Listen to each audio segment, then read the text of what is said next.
un capteur pour mesurer la foulée des coureurs qui permettent à la fois aux experts ou aux vendeurs de conseiller la bonne chaussure. Ça marche avec un petit capteur qui se fixe sur le pied. On mesure la foulée du coureur de manière naturelle, donc par exemple sur le parking ou dans le magasin s'il y a assez de place. Et ensuite, on obtient en quelques secondes un diagnostic de la course avec un code couleur qui aide à l'interprétation pour savoir si la chaussure est adaptée ou pas. Alors j'ai étudié un master en microtechnique à l'EPFL et ensuite continué avec un doctorat à la frontière entre la biomécanique et le traitement du signal. La start-up, elle part d'une frustration qui est d'avoir quelque chose qui fonctionne bien dans la recherche, qui a été présenté en congrès scientifique, qui a un bon écho, mais qu'on ne peut pas utiliser parce que ce n'est pas un produit. Donc ça, c'était le point de départ de la motivation du projet entrepreneurial, c'était de prendre un aboutissement de recherche et le mettre sur le marché.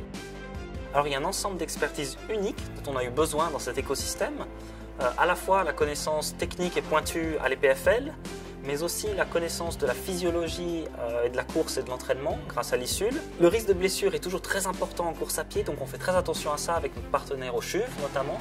Et enfin, le centre sportif qui nous apporte vraiment la connaissance du terrain, du quotidien de l'entraînement. On s'intéresse beaucoup à l'aspect cinématique du mouvement, aux paramètres spatio-temporels, à l'aspect cinétique du mouvement, tout ce qui est force. Les outils que nous développons sont basés principalement sur les capteurs inertiels. Ce sont des capteurs qui incluent des accéléromètres et des gyroscopes ou des mesures de vitesse angulaire. Ces capteurs permettent d'être utilisés dans la vie quotidienne. On les a tous, par exemple, dans nos smartphones, ce genre de capteurs. Et le fait qu'on puisse l'utiliser dans la vie quotidienne nous permet vraiment d'avoir des signaux qui sont faciles à récolter. Par contre, le problème, c'est comment extraire les paramètres qui sont utiles pour le médecin ou pour le coach, pour l'athlète, pour avoir des paramètres relevants et interprétables du côté médical ou sportif. Les blessures que l'on peut rencontrer en faisant de la course à pied, ce sont les douleurs de surcharge. Ces douleurs peuvent apparaître au niveau de l'os, peuvent apparaître au niveau du tendon, peuvent apparaître au niveau du cartilage. Ce qui caractérise les douleurs liées à la course à pied, c'est ce qu'on appelle les microtraumatismes et qui sont liés à l'effet répétitif du mouvement. Le système GetUp nous permet de mesurer des paramètres pour nous intéressants comme la symétrie du pas, la pronation, la vitesse de pronation.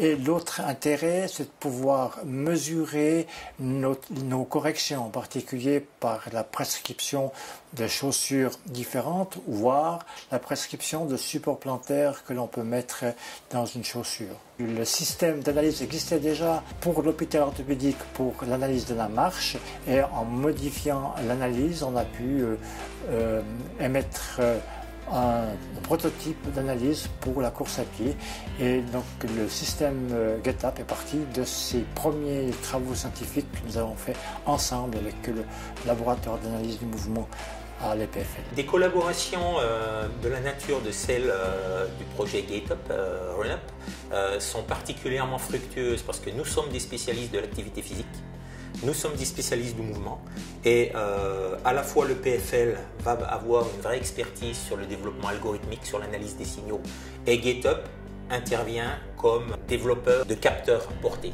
Donc nous avons vraiment besoin des trois acteurs pour une collaboration efficace. Du point de vue de l'ISUL, nous avons des outils du style du tapis instrumenté qui nous servent de référence.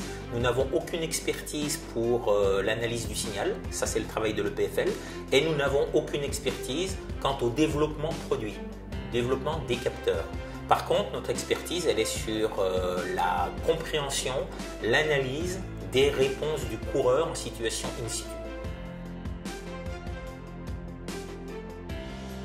Ici, au Centre Sport et Santé, on incube tout un nombre de technologies de l'EPFL, déjà HESSO, d'autres entreprises, ce qui nous permet de faire des retours utilisateurs, de les orienter sur les différents potentiels du marché et de leur amener toute cette pertinence de l'utilisation, du besoin de l'utilisateur. Pour GetUp, il y a eu plusieurs allers-retours parce qu'il y a d'abord l'idée de l'ingénieur qui part avec une vision de ce qu'il peut faire de sa technologie. Et puis après, on a au Centre Sport et Santé des utilisateurs, des coachs, des formateurs, des professionnels du sport qui ont besoin de ces technologies, mais de manière différente. Donc il y a des discussions, des allers-retours, et c'est comme ça qu'on peut orienter les startups sur des nouveaux marchés porteurs. Alors on travaille en lien très étroit avec des partenaires comme le CSS qui nous permettent vraiment de faire des allers-retours sans cesse pour améliorer le produit, pour itérer le produit, et c'est extrêmement important pour nous. Parce que la première version du produit, on sait qu'elle a un certain nombre de petites choses qu'il faut améliorer, et c'est en restant proche de nos clients, de nos testeurs, qu'on arrive à améliorer notre produit.